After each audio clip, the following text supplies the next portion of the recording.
ఈరోజు చిట్యాల మండలంలో తెల్లవారుజామున అక్రమంగా ట్రాక్టర్లపైన ఇసుక వెళ్తుందనే సమాచారంపై మా ఎస్ఐతో పాటు మా సిబ్బంది నవీను, ప్రశాంత్, లింగన్న మరియు హెడ్ కానిస్టేబుల్ అందరు కలిసి ఒక టీమ్గా 2 టీంగా ఏర్పడి 2 వైపులా ఏది జడ్లపేట ఒక రూట్ వైపు, శాంతినగర్ 2 వైపులా టీమ్ వేసి తయారు చేసి పంపడం జరిగింది. అందులో భాగంగా అక్రమంగా ఒక 10 ట్రాక్టర్స్ వితౌట్ ఎటువంటి బిల్లు లేకుండా జరుగుతూ ఉన్నది. ఇలా జరుగుతున్న ఇన్ఫర్మేషన్ ప్రకారంగా మేము మా పార్టీతోని మరి అదేవిధంగా దాంతో పాటుగా 2 లారీలు కూడా శాండ్ లారీలు కూడా 2 పట్టుకోవడం జరిగింది.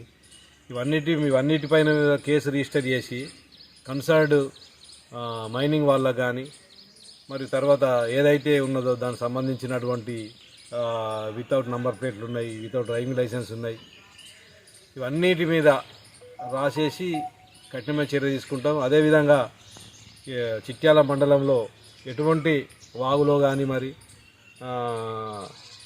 చలివాగు నుండి కానీ ఎటువంటి అక్రమంగా ఇసుక రవాణా చేసినా కానీ కఠిన చర్యలు తీసుకుంటాము. అవి బండికి బయటకు రాకుండా చేస్తాము.